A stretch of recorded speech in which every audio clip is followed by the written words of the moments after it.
Bismillahirrahmanirrahim. Assalamualaikum warahmatullahi wabarakatuh.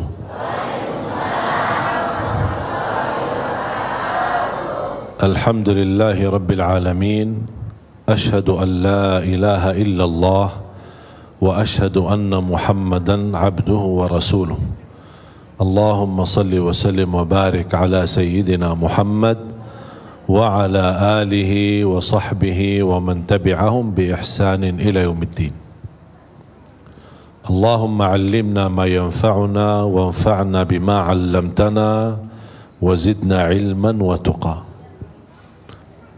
Istiqamah bisa dikatakan susah-susah, gampang-gampang, gampang susah juga. Sebenarnya ini tergantung pemahaman kita. Orang banyak yang menartikan istiqamah adalah kita mampu menjaga kebaikan itu tanpa kita ada rasa hambatan atau terputus. Dan saya ingatkan hadis Rasulullah sallallahu alaihi wasallam, kalau kita mampu terapkan dalam kehidupan kita, insya-Allah kita akan mampu membawa istiqamah. Rasulullah sallallahu alaihi wasallam bersabda, saddidu wa qaribu falan yadkhula ahadukumul jannata bi'amalihi wa inna Allaha yuhibbu minal amali adwamahu wa in qal. Sebagaimana bersabda Rasulullah sallallahu alaihi wasallam di hadis yang diriwayatkan Imam Bukhari, saddidu wa qaribu. Ada dua hal yang perlu kita perhatikan dalam istiqamah. Saddidu artinya kita bisa menyempurnakan keistiqomahan dalam beribadah. Kita tidak jauh dari istiqamah dalam segala aktivitas. Dan saddidu berarti kita sudah hakikahnya istiqamah, kita bisa membawakan kesempurnaan dalam istiqamah kita. Tapi pasti dalam menjalani istiqamah dalam beribadah, pasti ada kadang-kadang istilahnya malas, ada sifat sombak, ya, ada sifat lelah, capek, bosan. Kalau sudah merasa tidak bisa menyempurnakan keistiqamahan itu, ambil tahap yang kedua yang disebutkan oleh Rasulullah SAW, wa qaribu, dekatilah dengan istiqamah. Jangan kita orang karena tidak mampu istiqamah sama sekali malah tinggalkan istiqamah. Istilahnya kalau kita tidak bisa menjaga kebaikan-kebaikan terus menerus, kita paling tidak walaupun berkurang kebaikan dan amal saleh yang biasa kita lakukan, tapi daripada tidak melakukannya sama sekali. Dan Allah lebih senang amalan hamba adalah dari istiqamahannya yang sedikit-sedikit tetapi rutin. Kadang misal kita tahajud, dan ini salah satu membantu untuk kendalikan nafsu kita. Ini mohon maaf, nafsu manusia ini tergantung kebiasaan. Kalau kita misal melihat makanan enak, kalau dibiasakan makan sampai habis tambah lagi, kalau sudah terbiasa seperti ini, dia tidak akan pernah puas.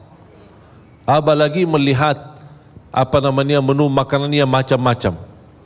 Kita masuk ke salah satu tempat makanan yang sudah disediain macam-macam. Kalau kita mengikuti hawa nafsu, apalagi mengikuti pandangan mata, semuanya serba enak. Kita sudah ambil secukupnya, bahkan sudah kenyang, tapi rasanya yang aku tadi lihat tapi belum saya rasain. Ini belum saya rasain, ini belum saya rasain. Makanya jangan suka banyak lihat. Syukuri yang sudah ada, nikmati yang sudah ada. Makanya ketika ada banyak menu makanannya, saya tidak suka lihat. Saya suruh orang yang pendamping saya, ini ambil yang cukup. Saya makan, habis pulang, sudah selesai. Tapi kalau saya lihat, masih kepikiran terbawa. Ini ya belum saya rasain, gimana enaknya? Enak. Padahal sudah kenyang. Karena manusia tidak pernah puas. Dan ini salah satu kita bisa menjaga kebaikan dalam beribadah. Islam menajarkan tidak boleh berlebihan. Kadang-kadang kita maksa, kita ingin misal tahajud. Kalau tidak bisa tahajud seperti rutin kita, misal 11 rakaat atau lebih atau panjang, ada satu malam kita merasa, hari ini saya lagi galau ya, capek, ada urusan membuat saya beban fikiran. aku kayaknya malas tahajud. Daripada tidak tahajud sama sekali, paling tidak 2 rakaat. 2 rakaat.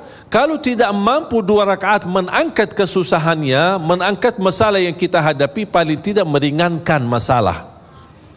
Itu yang disebutkan waqaribu, mendekati dengan istiqamah. Ada ikhtiar, ada upaya. Kita tidak bisa misal puasa Daud, tapi puasa Isnin Kamis. Tak bisa puasa Isnin Kamis, puasa 3 hari dalam 1 bulan. Tak bisa 1 bulan, puasa 1 hari 1 bulan. Rasulullah SAW bersabda, man sama yawman fi sabilillah ba'adahu Allahu 'anil nari 70 kharifa. Karena inti daripada puasa adalah benar-benar puasa lillahi ta'ala, imanan wa ihtisaba, percaya, beriman kepada Allah, menjalankan ibadah puasa dan mengharapkan ridha Allah Subhanahu wa taala, dibalas kebaikan. Siapa yang tidak harap dibalas kebaikan oleh Allah Subhanahu wa taala? Makanya Allah Subhanahu wa taala menjanjikan banyak, bahkan ada pahala-pahala dan karunia yang Allah rahasiakan, Allah sembunyikan, Allah sediakan bagi hamba-hamba, dan itu balasan bagi apa yang telah kita kerjakan. A'udzu billahi minasyaitonir rajim. Bismillahirrahmanirrahim. فلا تعلم نفس ما أخفي لهم من قرة أعين جزاء بما كانوا يعملون. Allah Subhanahu wa taala memberikan berita gembira bagi hamba yang selalu baik sangka sama Allah Subhanahu wa taala. Tidak ada jiwa pun yang boleh tahu apa yang telah dirahasiakan oleh Allah dari pahala. Tapi juga yang membuat menarik di janji Allah ini, bukan pahala yang dirahasiakan, tapi pahala yang dirahasiakan ini bakal akan menenangkan hati, kata Allah Subhanahu wa taala. Akan membuat kamu puas, membuat kamu bahagia, kata Allah Subhanahu wa taala. Percaya enggak janji Allah? Kenapa ya Allah dirahasiakan sampai balasan ini akan menenangkan hati? Jazaa'an bima kanu ya'malun. Banyak atau sedikit, itu akan menjadi balasan bagi apa yang telah kamu kerjakan. Itulah istiqamah. Kita bisa kendalikan diri, kalau tidak mampu sempurna, barin tidak berusaha mendekati kepada istiqamah. A'udzu billahi minasyaitonir rajim. Bismillahirrahmanirrahim. Alhamdulillahi rabbil alamin.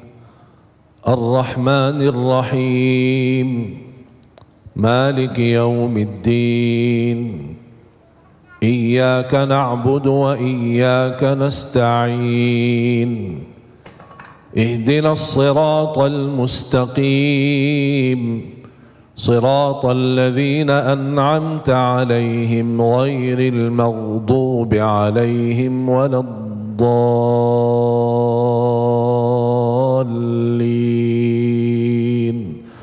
آمين. Jemaah sekalian, sebenarnya Al-Fatihah ini kalau kita bisa hayati, bisa belajari, itu sudah luar biasa, memberikan kecukupan dalam segala hal. Ihdinas siratal mustaqim 17 kali minimal dalam salat fardu kita memohon hidayah ke jalan yang lurus. Intinya istiqamah. Ya muqallibal qulub thabbit qalbi ala dinik. Yang membola-balik hati, tetapkan hatiku atas agamamu. Hidayah ini dan memohon istiqamah bukan hanya kebutuhan kita. Semua para nabi dan rasul memohon istiqamah, memohon hidayah dari Allah Subhanahu wa taala. Yang menarik di suratul Fatihah, dan ini menjadi pelajaran buat kita sebelum kita memohon istiqamah, selain apa yang tadi saya sampaikan, kan ada upaya, ya, kalau tidak bisa sempurna, paling tidak dekat dengan kesempurnaan. Kalau tidak bisa, dengan membawa hakikat istiqamah, berusaha mendekati dengan istiqamah. Selalu saya dorong jamaah, setiap amal kebaikan anda punya saham di situ. Setiap amal kebaikan anda punya saham di situ. Contoh, silaturrahim anda punya saham, sedekah punya saham, salat malam ada sahamnya, Baca Quran ada sahamnya, menjaga dan memperhatikan anak yatim ada sahamnya, walaupun satu gitu. Karena ini salah satu upaya dan ikhtiar. Kita tidak tahu di mana Allah Subhanahu wa taala rahasiakan ridhanya di dalam amal salih. Ada 3 hal yang Allah sembunyikan. Allah sembunyikan keridhaannya di dalam amal salih. Kita tidak tahu di mana amal salih yang ada di dalamnya ridha Allah. Barang siapa yang melakukannya dapat ridha Allah. Dengan mendapatkan ridha Allah, beres dunia akhirat, sudah selesai. Cuma masalahnya kita tidak tahu di mana amal salih yang ada di situ ridha Allah Subhanahu wa taala. Yang kedua, Allah rahasiakan kemurkaannya dalam dosa dan maksiat. Kadang-kadang orang satu kali berbuat dosa tapi bisa menjadi celaka dunia akhirat, na'udzubillah, karena dia kena kemurkaan Allah di saat itu. Yang ketiga, Allah rahasiakan waliullah. Tidak ada yang tahu siapa waliullah di antara manusia. Kadang-kadang bisa waliullah di tengah kita. Kenapa Allah rahasiakan waliullah di tengah kita? Supaya kita tidak sembarangan menghina manusia. Bisa jadi anda salah menghina waliullah. Makanya kita belajar menghormati semua manusia. Dia tukang sapu, tukang sampah, tukang apa, kita tidak tahu, barangkali dia waliullah. Karena bisa mendapat darajat waliullah itu bisa dengan satu kebaikan yang dia lakukan, Allah angkat kemuliaannya, Allah angkat darajatnya menjadi mulia di mata Allah Subhanahu wa taala. Makanya jangan kita sembarangan menghina orang. Kembali lagi, kebaikan dan keridhaan Allah dalam amal salih. Misal contoh, wanita yang kita semua hafal kisahnya, yang tidak pernah berbuat kebaikan, hanya satu kali dia memberikan air minum kepada ekor anjing. Allah SWT melihat perbuatannya, Allah syukuri perbuatannya, Allah ampuni dosanya, Allah masukkan dia dalam surga. Itu yang disebutkan oleh ulama. Ternyata ketika dia beramal salih di situ kena ridha Allah Subhanahu wa taala. Ada di antara kita yang bisa mendapatkan ridha Allah di dalam salat malamnya. Makanya kembali jamaah sekalian, setiap amal salih anda punya saham. Tapi di antara amal salih, mana yang kira-kira kesukaan hatimu? Ada yang lebih cenderung kepada puasa. Udahlah, berbanyak puasa. Ada yang merasa lebih banyak aku suka tahajud. Udahlah, berbanyak tahajud. Tapi jangan lupa, di amal-amal salih yang lain anda punya saham walaupun sedikit. Contoh, sedekah walaupun 5.000 sehari, walaupun 1.000 sehari, walaupun seperak sehari. Ada upaya, ada sesuatu supaya segala amal kebaikan yang kita tahu, yang kita fahami, yang kita belajari, insya-Allah menjadi saksi baik. Allah Maha tahu, oh ternyata hamba ini setiap ada amal salih dia di situ punya saham walaupun sedikit. Itu yang disebutkan sedikit tetapi istiqamah, lebih disukai dan dicintai oleh Allah Subhanahu wa taala. Makanya jamaah sekalian, semakin kita memahami istiqamah dengan pandangan mudah, insya-Allah bakal mudah. Tapi kalau kita merasa, aduh gimana aku susah istiqamah, aku kemarin bisa begini, tapi alhamdulillah semuanya bisa. Yang tidak bisa banyak, paling tidak jangan tinggalkan semuanya. Hafal tolong kata ini. Kalau tidak bisa semuanya, jangan tinggalkan semuanya. Istilahnya, aku nak bisa tahajud, capek. Dah usah, dah apa-apa. Dah bisa lama-lama, panjang-panjang, 2 rakaat. Aku kalau tidur, takut ketiduran. Nanti bangun, apalagi, dah jamin saya bisa bangun tengah malam. Ya udah, tidur, salat malam sebelum tidur. Boleh enggak salat malam sebelum tidur? Boleh. Karena waktu salat malam, habis Isya sampai subuh. Ini hukumnya berlaku kepada masing-masing sesuai kemampuan. Ada di antara bapa ibu biasa tahajud, tidur dan tahajud, teruskan. Ada yang merasa, aduh kalau saya tidur kayaknya dah bakal bangun, syukur-syukur kalau bangun subuh. Daripada malam itu terlewat, tidak tertulis salat malamnya, ya udah salat malam sebelum tidur. Bahkan itu dianjurkan oleh Rasulullah SAW ketika masalah witir. Sahabat Rasul Abu Hurairah berkata, "Awsani khalili bithalath." Aku telah diwasiatkan oleh Rasulullah SAW 3 hal atau 3 amalan. Yang pertama, jaga puasa 3 hari setiap bulan, yang disebutkan Hijriyah 13, 14 dan 15. Wa an usalli duha, menjaga salat duha. Wa an utira qabla an anam, menjaga witir sebelum tidur. Ini Abu Hurairah, sahabat Rasul, mendapatkan amalan dan nasihat dari Rasulullah SAW. Dan ini kembali, kenapa ada hadis witir sebelum tidur, ada hadis witir adalah penutup salat malam. Ini memberikan pandangan kemampuan masing-masing. Ada yang bisa menutup witirnya malam harinya dan dia bisa tahajud santai-santai biasa. Alhamdulillah, teruskan, ikutin hadis ini. Kalau anda merasa tidak mampu, berarti anda punya pilihan lain, mengikuti hadis witir sebelum tidur. Tapi kalau sudah bangun tidur lagi, bisa tahajud lagi, bisa salat lagi, tapi tidak boleh witir lagi karena sudah witir duluan. Jamaah sekalian yang dimuliakan Allah Subhanahu wa taala, termasuk di bulan suci Ramadan, salah satu yang perlu diperhatikan, perhatiannya lebih banyak kepada Al-Quran.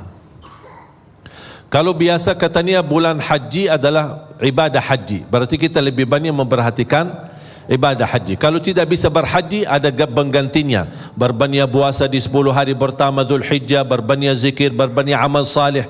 Ada banyak. Setiap musim ibadah ada sesuatu keistimewaan dan kelebihan yang perlu kita perhatikan. Misal contoh hari Jumat, yang terbaik amalan di hari Jumat adalah berbanyak salawat kepada Nabi Muhammad sallallahu alaihi wasallam. Berarti boleh enggak saya subhanallah walhamdulillah wa la ilaha illallah wallahu akbar? Boleh saja. Tapi tolong lebih diperhatikan berbanyak salawat kepada Rasul di hari Jumat dan malam Jumat. Mengapa? Karena itu berpesan atau permintaan dari Nabi Muhammad sallallahu alaihi wasallam. Di bulan Ramadan lebih banyak perhatikan Al-Quran. Cuba sekarang kita tanya diri masing-masing, berapa banyak kita baca Al-Quran sehari? Saya membaca, memperhatikan berjam-jam. Ketika saya membaca, Imam Syafi'i mampu mengkhatam Al-Quran 60 kali sehari. 60 kali di bulan Ramadan, berarti dalam sehari berapa kali? 2 kali, bayangin. Saya pernah menghitungkan kira-kira berapa kita mampu mengkhatam Al-Quran dalam sehari. Dibutuhkan 8 sampai 10 jam, bisa khatam 30 juz dalam sehari. Itu bagi orang yang cukup lancar. Kalau yang berbata-bata, wallahu alam, mungkin bisa habis umurnya, belum tentu habis baca Al-Quran. Ya, tapi ini kembali, jangan karena berbata-bata tidak baca Al-Quran, justru baca. Karena ada janji Rasulullah SAW memberikan pahala, sebagaimana Rasulullah SAW bersabda, "Walladzi yaqra'ul Qur'ana wa yatata'ta'u fihi." Sambil bahasanya dalam hadis, yatata'ta'u, berat membaca. Dia takut salah karena dia tidak pernah dipimpin bacaannya, tidak pernah diarahkan bacaannya. Dia hanya sesuai kemampuan, dia ingin menunjukkan kepada Allah yang terbaik. Tapi dia tidak mau menjadikan alasan, walaupun saya belum ada guru yang bisa memimpin saya, tapi ada minat untuk membaca Al-Quran. Niatnya begitu ada kesempatan belajar, saya bakal belajar. Bukan niatnya mau terus salah. Ketika ada kesempatan belajar, oh dah, aku sudah begini aja, dah mau belajar. Oh, ini yang bermasalah. Tapi tetap dia ada upaya ingin belajar dan terus memperbaiki bacaan, Allah akan berikan 2 pahala. 1 karena dia mau baca Al-Quran, yang kedua karena kesusahan dan kesalahan yang dia hadapi dalam membaca Al-Quran. Begitu luar biasa indahnya kita bersama Al-Quran di bulan suci Ramadan. Assalamualaikum. Bersama Saling Sapa TV.